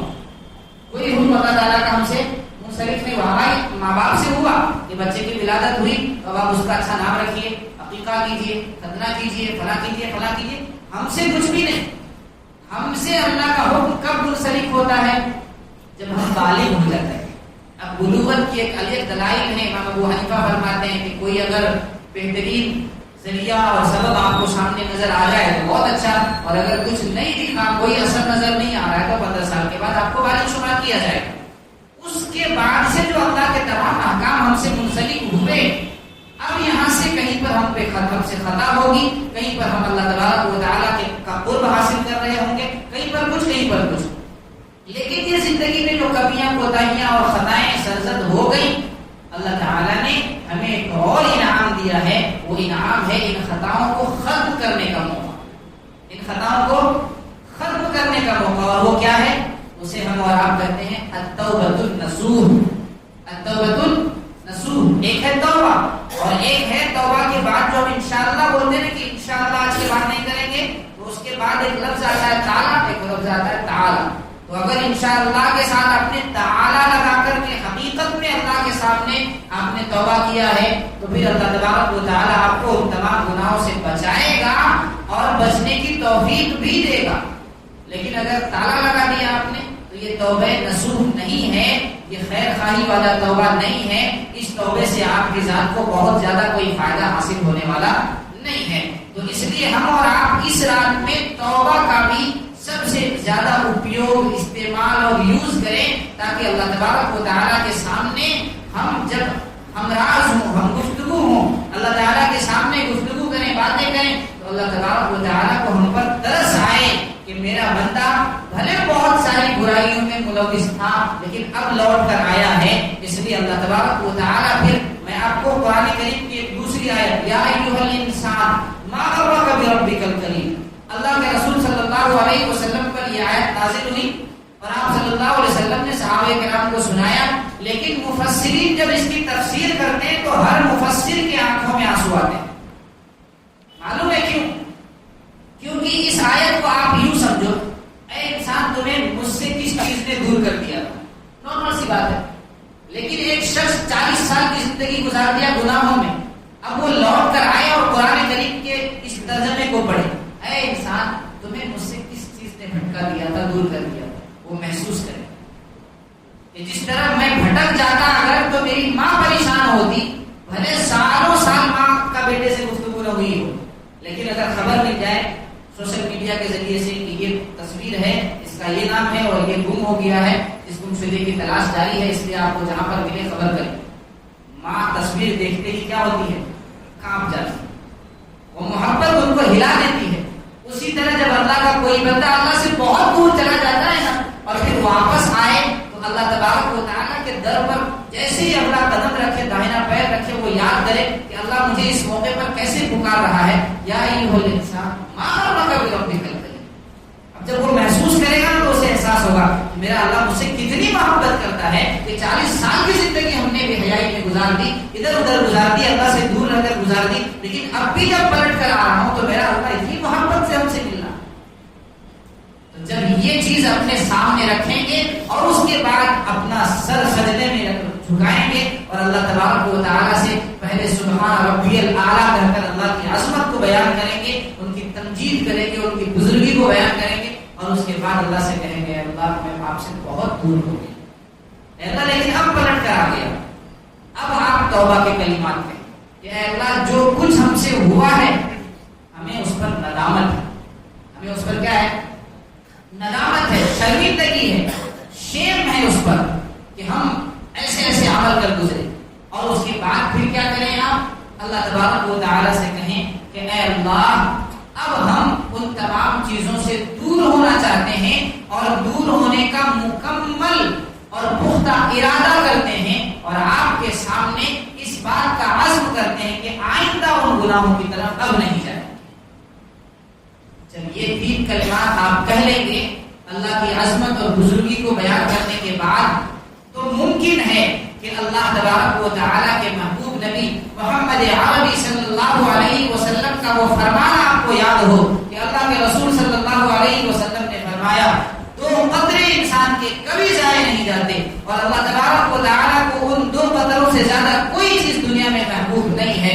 فرمایا پہلا قطرہ وہ ہے جب مجاہد جنگ میں جاتا ہے اور اللہ تبارک و تعالیٰ کے علم کو بلند کرنے کے لیے اگر کوئی مخالف شخص سامنے آتا ہے تو پھر اس کے ساتھ لڑتا ہے، جھگڑتا ہے، اور اللہ کے علم کو، علم اسلام کو بلند کرنے کی کوشش کرتے ہوئے شہادت کا درجہ نصیب ہوتا ہے اور وہ شہید ہو جاتے ہیں، تو اس وقت جو ان کی گردن سے یا ان کے باڈی اور جسم کے کسی ایک حصے سے خون کا کوئی ایک قطرہ گرتا ہے، اللہ تبارک و تعالیٰ کا فرمان ہے کہ وہ قطرہ زمین پر گرنے سے قبل میں اس کے تمام گناہوں کو معاف کر کے مغفرت کا پروانہ دے دیتا۔ پہلا قطرہ اللہ کو بہت عزیز ہے۔ دوسرا قطرہ جو ہم سب کے ہاتھوں میں ہے، جس کا موقع ہمارے اور آپ کے پاس ہے، اور ہر دن ہمارے پاس وہ موقع آتا ہے، ہر لمحہ ہمارے پاس وہ موقع آتا ہے، وہ یہی ہے کہ جب ہم توبہ کرتے ہوئے اللہ کے سامنے اپنا ایک قطرہ آنسو گرا دیں تو اللہ تبارک و تعالیٰ کی طرف سے ایک نادی پکارتا ہے اور کہتا ہے کہ یہ قطرہ جو اس نے توبہ کر کے میرے سامنے گرایا ہے، اس کو اپنے پروں میں تھام لو اور زمین پر گرنے مت دو، زمین پر گرنے سے پہلے پہلے اسے مغفرت کا پروانہ اللہ تعالیٰ کا۔ اس لیے یہ آخری پیغام ہے، سب کچھ کیجیے گا آج، لیکن توبہ کیے بغیر اپنے گھر میں یا اپنے بستر میں سونے مت جائیے، کیونکہ عبادت اپنی جگہ پر، لیکن کیا معلوم کہ جو عبادت آج ہم کر رہے ہیں وہ بھی قبول ہوئی نہیں ہوئی۔ یہ تو یقینی نہیں ہے کہ ہم نماز پڑھیں تو قبول ہوتی جا رہی ہے، ممکن ہے کہ ہم نماز پڑھیں پھر بھی قبول نہ ہو۔ اس لیے تو ہم نے جیسے السلام علیکم ورحمۃ اللہ، السلام علیکم ورحمۃ اللہ کہا تو کیا پڑھتے ہیں؟ استغفر اللہ کب پڑھا جاتا ہے؟ جب ہم سے کوئی غلطی ہو جائے، جب ہمارے پاس ہاتھ میں کوئی قرآن ہونے سے استغفر اللہ پڑھتے ہیں، اور کوئی چیز اس طرح کی ہو جائے تو ہم استغفر اللہ پڑھتے ہیں۔ نماز پڑھ کے ابھی جو ہے فارغ ہوئے ہیں اور استغفر اللہ پڑھتے، کیوں؟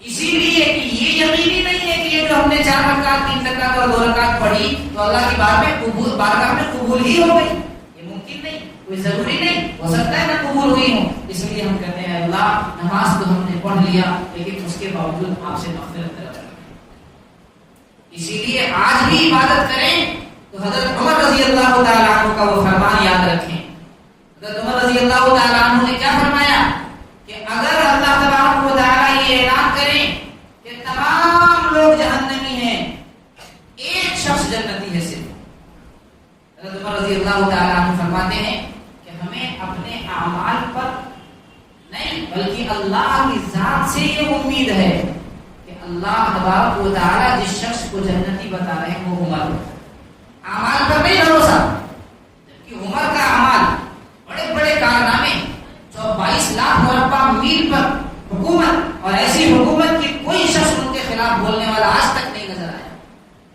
دبے الفاظ میں بھی نہیں، کھلے الفاظ میں بھی نہیں، پتہ یہ چلا کہ وہ حقیقت میں کاروان کا مرشد تھا.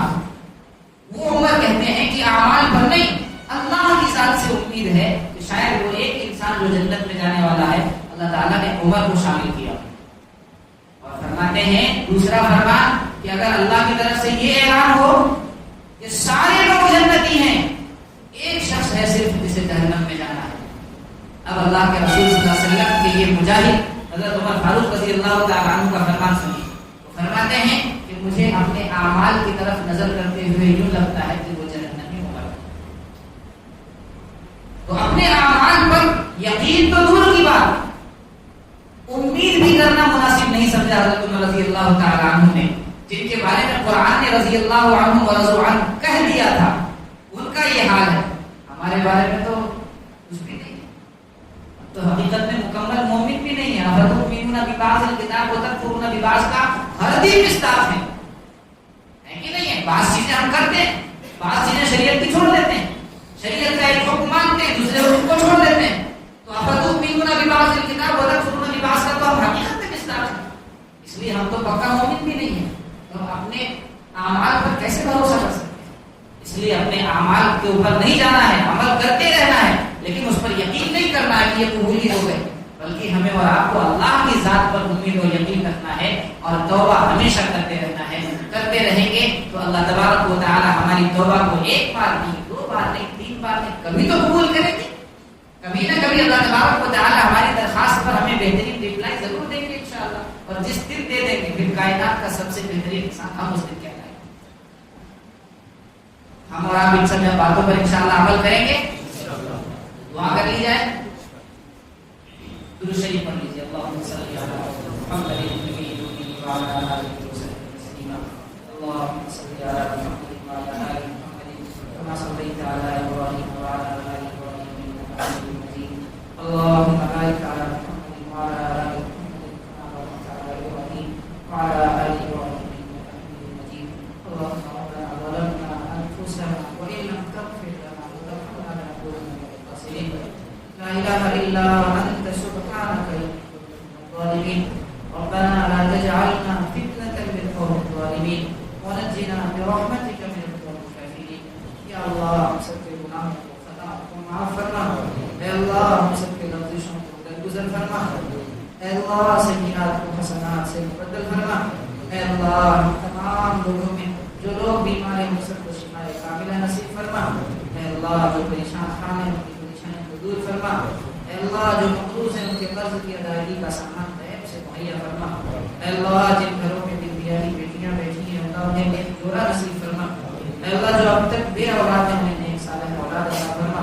اے اللہ جو با اولاد ہیں ان کی اولاد کو ان کا مطیع اور فرمانبردار بنا. اے اللہ ہم سب کے دلوں میں اپنی خشیت اور رسول اللہ صلی اللہ علیہ وسلم کی محبت پیدا فرما. اے اللہ اپنی عبادت کی توفیق ہم سب کو عطا فرما. اے اللہ رسول اللہ کی رسالت کا صحیح طور پر اقرار کرنے کی توفیق نصیب فرما. اے اللہ صحابہ کرام کی زندگی کو اپنے لیے نمونہ بنانے کی توفیق نصیب فرما. اے اللہ جیسا تیرا حکم ہے ویسا کرنے کی توفیق نصیب فرما. اے اللہ بدعات و خرافات سے، ضلالت و گمراہی سے ہم سب کی حفاظت فرما. اے اللہ آج اس محفل میں اللہ تیرے نابالغ بندے بھی ہیں. اے اللہ چھوٹے چھوٹے بچے بھی ہیں جنہوں نے اپنے ہاتھوں کو اٹھایا ہے. اے اللہ تیرے ضعیف بندے بھی ہیں جن کی داڑیاں سفید ہو گئی. اے اللہ سفید داڑھی والے کے اے اللہ دعا کو تو کبھی قبول کبھی رد نہیں کرتا. اے اللہ کبھی قبول کرنے سے انکار نہیں کرتا. اے اللہ تیرے وہ ضعیف بندے بھی اپنے ہاتھوں کو اٹھائے ہوئے ہیں. اے اللہ ہم تیرے ناتھوں اور کمزور بندے ہیں. اے اللہ دن کے اجالے میں رات کے اندھیرے میں اللہ تیری نافرمانیاں کرتے ہیں. اے اللہ تیرے رسول کی اطاعت نہیں کر پاتے. اے اللہ صحابہ کی سنتوں کو نہیں اپنا پاتے. اے اللہ اپنی تجارت میں سود خوری کرتے ہیں. اے اللہ آج ہمارے معاشرے میں سود خوری بہت زیادہ ہو گئی. اے اللہ ہم ہر وقت تیری نافرمانی میں مشغول رہتے ہیں، لیکن اے اللہ ایک ہی تو در ہے جہاں سے معافی کی امید ہے. اے اللہ وہ تیرا در ہے. اے اللہ ہم سب آج تیرے در پر ہاتھ اٹھائے ہوئے ہیں. اے اللہ سفید داڑھی والوں کا تجھے صدقہ ہے. اے اللہ تیرے نابالغ بندوں کا تجھے صدقہ ہے. اے اللہ تیرے محبوب نبی صلی اللہ علیہ وسلم کا امتی ہوں، اس کا صدقہ ہے. اے اللہ ہم سب کی دعاؤں کو قبول فرما لے. اے اللہ ہم سب کے تمام جائز مرادوں کو پوری فرما دے. اے اللہ ہم تمام لوگوں کی زندگیوں میں خوشحالیاں پیدا فرما دے. اے اللہ آج کی رات میں جن کاموں کو کرنے کا حکم ہے وہ کرنے کی توفیق نصیب فرما. اے اللہ جن سے بچنے کی اے اللہ ہدایت دی گئی ہے ان سے بچنے کی توفیق نصیب فرما. اے اللہ اپنی خشیت ہمارے دلوں میں پیدا فرما. اے اللہ رسول اللہ صلی اللہ علیہ وسلم کی اطاعت کی توفیق نصیب فرما. اے اللہ اس دنیا میں مسلمانوں کو ستایا جا رہا ہے. اے اللہ ہر جگہ ہمارے مسلمان بھائی پریشان ہیں. اے اللہ ایک مسلمان دوسرے مسلمان کا بھائی ہے. اے اللہ جو بھائی ہمارا جہاں پریشان ہے اللہ ان کو پریشانی سے نجات عطا فرما. اے اللہ جو بے روزگار ہیں انہیں رزق حلال نصیب فرما. اے اللہ حرام رزق سے ہم سب کی حفاظت فرما. اے اللہ جو بے روزگار ہیں اے اللہ انہیں بہترین روزگار عطا فرما. اے اللہ جن کی دکانیں ہیں تجارت ہیں اللہ اس میں اسے کامیابی نصیب فرما. اے اللہ تمام لوگوں کے دلوں میں جو جائز مقاصد اور نیک خواہشات و تمنائیں ہیں اے اللہ ان سب سے تو بخوبی واقف ہے. اپنے خزانے غیب سے پورا فرما. اے اللہ ہمارے گھروں سے جو لوگ تیرے در پر جا چکے ہیں ان تمام مرحومین کی مغفرت فرما. اے اللہ انہیں جنت الفردوس میں اعلیٰ مقام نصیب فرما. اے اللہ ہماری تمام عبادتوں کا ثواب ان سب کو عطا فرما. اے اللہ انہیں جنت میں اعلیٰ مقام نصیب فرما. اے اللہ ہم میں جو لوگ اب تک زندہ ہیں ہماری عمروں کو دراز فرما. اے اللہ تیری شریعت کے مطابق اپنی عمر کو گزارنے کی توفیق نصیب فرما. اے اللہ حلال رزق کھا کر تیری عبادت میں مشغول ہونے کی توفیق نصیب فرما. اے اللہ ہماری دعاؤں کو محض اپنے فضل و کرم اور نبی پاک صلی اللہ علیہ وسلم کے صدقے قبول فرما. صلی اللہ تعالی علی خیر خلقہ محمد و آلہ وسلم.